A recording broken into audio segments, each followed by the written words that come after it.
ತಮಿಳುನಾಡಿನ master piece CM ಆಗಿ ಪದಗ್ರಹಣ ಮುಗಿಯಿತು.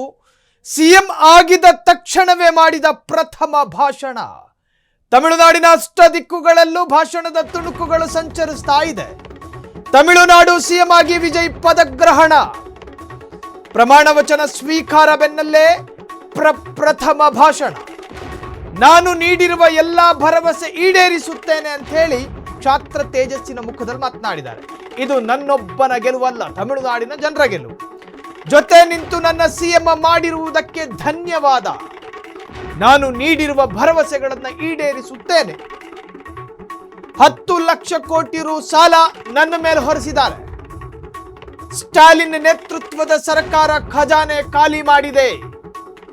ಇದು ನನ್ನ ಸರ್ಕಾರವಲ್ಲ, ಇದು ನಿಮ್ಮ ಸರ್ಕಾರ ಅಂತ ಹೇಳಿ ಸರ್ಕಾರ ಮಾತನಾಡ್ತಿರೋದು. ತಮಿಳುನಾಡು ಸಿಎಂ ವಿಜಯ್ ಮೊದಲ ಭಾಷಣ ನೋಡಿ.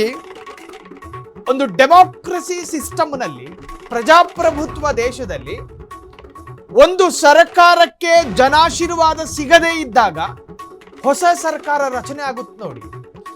ಆ ರಚನೆಯಾಗಲ್ಪಟ್ಟ ಸರ್ಕಾರ ಹಿಂದಿನ ಸರ್ಕಾರವನ್ನ ಹೊಗಳಬೇಕು, ಆದ್ರೆ ನನ್ನ ತಲೆ ಮೇಲೆ ಸಾಲ ಇಟ್ಟು ಹೋಗಿದ್ದಾರೆ ಅನ್ನೋದಿದೆಯಲ್ಲ, ಇದು ಡೆಮೋಕ್ರಸಿಯಲ್ಲಿ ಅತ್ಯಂತ ದುರಂತವಾದಂತಹ ವಿಚಾರ ಇದೆ.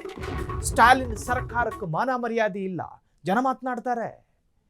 10 ಲಕ್ಷ ಕೋಟಿ ಸಾಲ ಇಟ್ಟು 5 ವರ್ಷಗಳ ಕಾಲ ಅದೇನು ಗುಡ್ಡೆ ಹಾಕ್ದೆ ಅಂತ ಕೇಳ್ತಾರೆ. ನಿಜಕ್ಕೂ ಅಸಹ್ಯ, ನಿಜಕ್ಕೂ ಅಸಹ್ಯ. ನೋಡಿ, ನಮ್ಮ ಕರ್ನಾಟಕ 4 ರಿಂದ 4.25 ಲಕ್ಷ ಕೋಟಿ ಸಾಲ ಅಂತಿದೆ. ಇದು ಸಾಮಾನ್ಯವಾಗಿ ಪ್ರತಿ ರಾಜ್ಯದ ಅಥವಾ ಅನಿವಾರ್ಯ ಸ್ಥಿತಿಗತಿ ಬಂದಾಗ ಒಂದಷ್ಟು ಸಾಲದ ವ್ಯವಹಾರಗಳು ಪ್ರತಿ ರಾಜ್ಯದಲ್ಲಿ ಕಾಮನ್. ಅಷ್ಟು ಯಾಕೆ, ಭಾರತದ ಅತ್ಯಂತ ವೆಲ್ ಟ್ಯಾಕ್ಸ್ ಪೇಯರ್ ಮಹಾರಾಷ್ಟ್ರಕ್ಕೂ ಕೂಡ ಸಾಲ ಇದೆ. ಸೊ ತಮಿಳುನಾಡಿನಲ್ಲಿ ಮಾತ್ರ ಇದು ವಿಪರೀತ ಅಂತ ಕರೆಸಿಕೊಳ್ಳುತ್ತಿದೆ.